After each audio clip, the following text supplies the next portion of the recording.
त्या पांडेनी शाळेत कसा पाठवला माणूस लेटर घेऊन? कर्ज घेणारा इथे नाही म्हटल्यावर गॅरेंटरलाच पाठवणार ना ते पत्र. सॉरी दादा, माझ्यामुळे तुला खूप त्रास होतोय. अगं तुला सुद्धा त्रास होत नाहीये का? एकमेकांची कौतुक करण्यापेक्षा ना पुढे काय करायचं ते बघा. कौतुक करतायत. हो हो, मी होळकरांना फोन करते.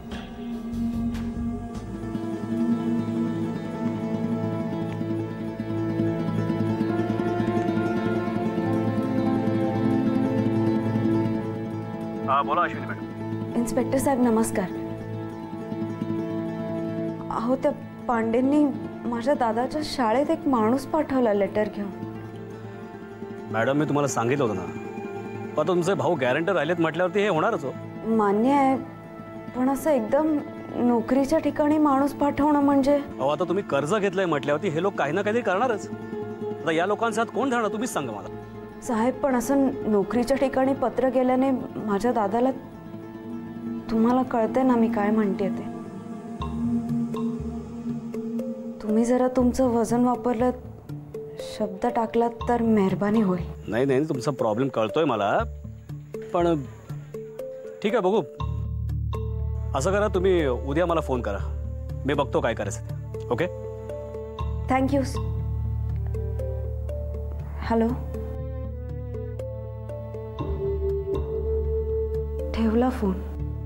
काय काय म्हणत होते इन्स्पेक्टर साहेब? त्यांनी भेटायला बोलावलंय. काहीतरी करतो असं म्हणाले. वहिनी ते नक्की काहीतरी करतील, तू नको काळजी करूस. तू एकटी जाऊ नको, मी येतो तुझ्या बरोबर. काय प्राचीकडे जायचंय आपल्याला, आहे ना लक्षात? अगं त्याच्यापेक्षा हे जास्त महत्वाचं नाहीये का? आता एकदा हात पळून घेतलेत ना तुम्ही, प्रत्येक वेळेला वरातीत जायलाच हवं का? आणि ज्यांनी केलं ना ते निस्तरतील. तुम्ही माझ्या बरोबर येताय, कळलं?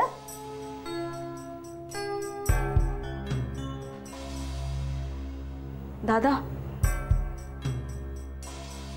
तू खरंच जा वहिनी बरोबर. तिला दुष्यंतला घेऊन एकटीला सगळं जमणार नाही. मी रोहनला विचारते ना, तो नक्की आहे.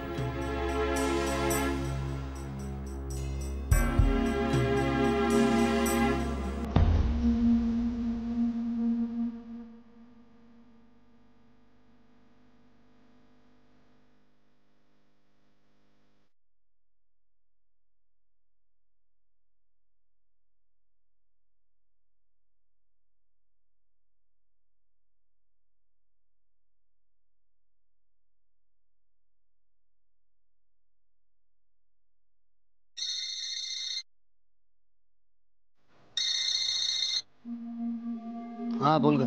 कुठे आहेस तू? मी घरीच आहे. का ग? काही नाही, मला खूप महत्त्वाचं बोलायचं होतं. तू भेटला असतास तर. ठीक आहे, उद्या भेटू. तू एक काम कर, उद्या सेटवरच आहे. मी लोकेशनचा ॲड्रेस तुला SMS करतो. Thank you Kailash. Good night. Bye.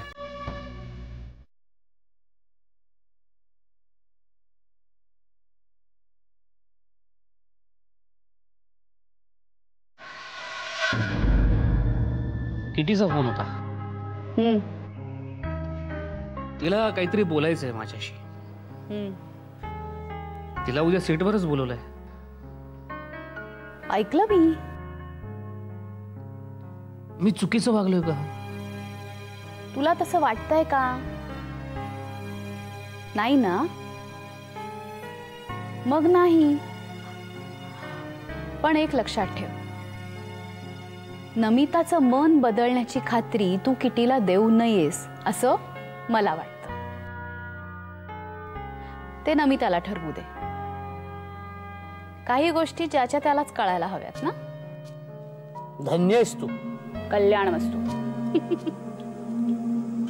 बरं झालं आशू, तू त्या होळकरांना सगळं सांगितलंस. काही नाही तरी या लोकांना माणसं पारखण्याची एक नजर असते. चांगलं कोण वाईट कोण ते त्यांना नीट कळतं. आशू, मला काय वाटतं ती नक्की आपल्याला मदत करतील.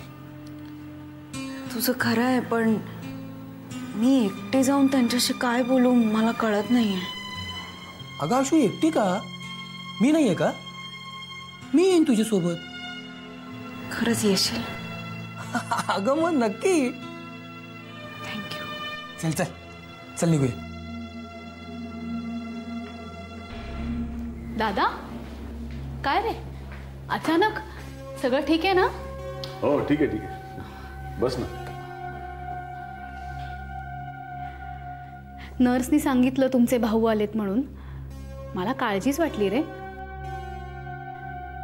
तू घरी येऊन गेलास म्हणे. हो,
ना ग.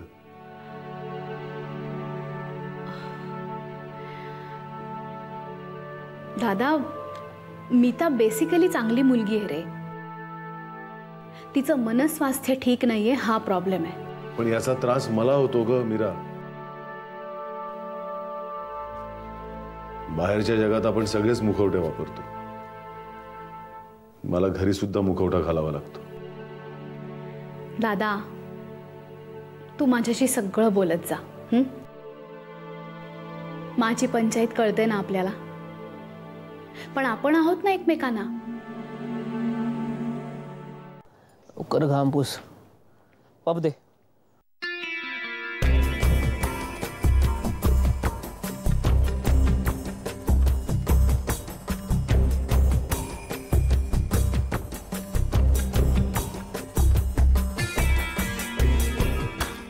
अरे किडी, क्या बात है. 2 मिनिट तू जरा बस ना. स्पॉट दादा, उनको कुर्सी दे ना. मी पटकन शॉट देऊन आलो. हाँ बस प्लीज बस. Be comfortable. हाँ लाइन से बस ना.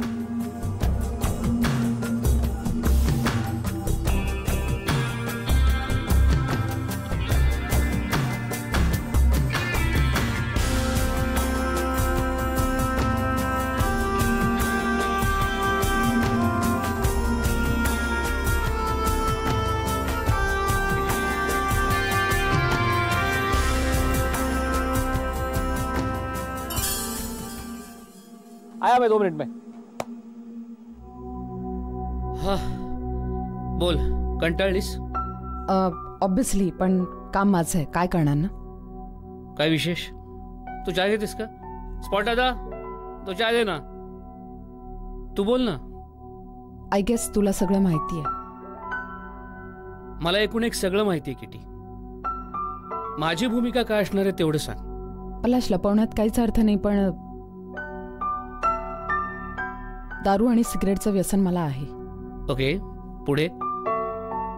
पलाश, मी पहिल्यांदा प्रधान फॅमिलीला भेटले तेव्हापासून ते रिझल्ट लागेपर्यंत मी या दोन्ही गोष्टींना हात सुद्धा लावलेला नाहीये.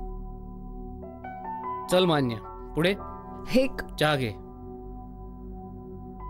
थँक्यू. घे ना. मुलीने शपथ घेतली की लोक तिला खरं मानतात. या ढोंबाजीवर माझा विश्वास नाहीये, पण माझी गरज म्हणून आणि ही संधी माझ्या हातून गेली तर माझं खूप मोठं नुकसान होणार आहे. म्हणून हवं तर शपथ घेऊन सांगते.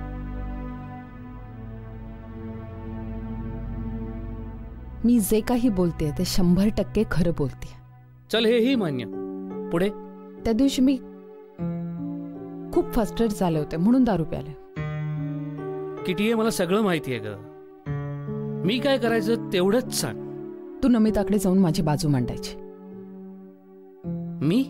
Please, I request you. त्यानं काय होईल?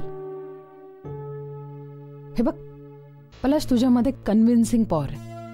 मला असं वाटतं की तू नमिताचं मन नक्कीच वळवू शकतो. I don't think so. Please Palash. हे बघ, कॉम्प्रोमाइज साठी मी प्रयत्न केले असं मला वाटावं, निदान यासाठी तरी कर. ठीक आहे, मी प्रयत्न करेन, पण मी तुला शब्द देऊ शकत नाही. म्हणजे मी तुझ्यासाठी 100% प्रयत्न करेन, पण मी नमिताला कन्व्हिन्स करू शकेन असा शब्द देऊ शकत नाही. ओके, थँक्स पलाश.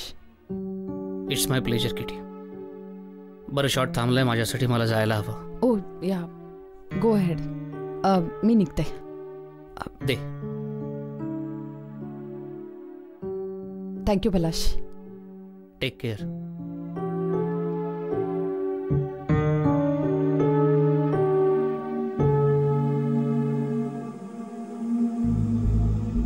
साहेब, तुम्हाला खरं सांगू का, तुम्ही आमच्यासाठी खरंच खूप मोठे आहात. आम्ही या संकटात कुठून सापडलो काही कळत नाहीये. आता तुम्हीच यातून मार्ग काढू शकता. ती फायनान्स कंपनीची माणसं देवदार दादांच्या घरी गेली होती. ते तिथे नव्हते तर ते त्यांच्या शाळेत गेले. तो हो, या बोलल्या फोनवर मला. साहेब, अहो मध्यमवर्गीय माणूस अब्रूला खूप घाबरतो, आणि त्यात कर्ज मागणारी लोक नोकरीच्या ठिकाणी येणं म्हणजे. मी बोललोय त्या पांडेशी, पण खरं सांगू का मॅडम, मला नाही वाटत तुम्हाला खूप काही सूट मिळू शकेल. काय म्हणाले ते पांडे? मॅडम, ही माणसं गेंड्याच्या कातडीची असतात. म्हणजे यांच्याकडे मुदत मागायची झाली ना तर मला वाटतं तुम्हाला स्वतःलाच यावं लागेल. येऊ ना आम्ही सर, फक्त कधी यायचं ते सांगा. मी असं करतो, मी पांडेला फोन करतो, आपण लगेचच भेटून घेऊया त्याला. साहेब, तुम्ही असाल ना बरोबर? हो, मी येईनच, पण मी काय म्हणतो मॅडम, माझ्या डोक्यात एक वेगळाच विचार होता. काय? तुम्हाला ब्रिज लोन देऊ शकेल असं कोणी नाही तुमच्या ओळखीत? ब्रिज लोन म्हणजे काय? अगं म्हणजे सध्या दुसऱ्या कोणाकडनं तरी पैसे घ्यायचे आणि त्या पांडेला देऊन टाकायचे. अरे बापरे, कोणाकडून घेणार? म्हणजे तेच म्हणतोय मी, अशी काही सोय झाली तर. साहेब, अहो 10 लाख माझ्यासाठी खूप मोठी रक्कम आहे. मी माझ्या आयुष्यात 1 लाख रुपये कधी एक रकमी पाहिलेले नाहीयेत, आणि माझ्या सगळ्या ओळखीची माणसं माझ्यासारखीच मध्यमवर्गीय. ओके.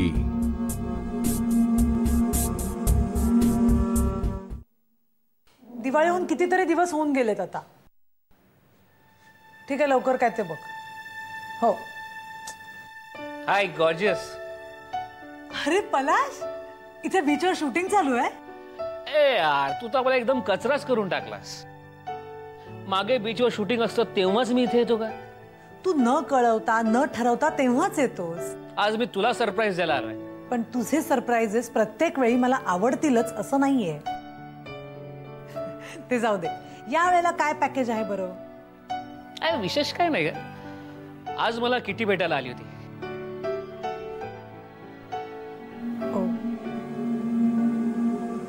I C. पण किटी तुला भेटायला आली होती यात मला काहीच सरप्राईज वाटत नाहीये. किटी सारखी मुलगी हातातोंडाशी आलेले 25 लाख सोडणार नाही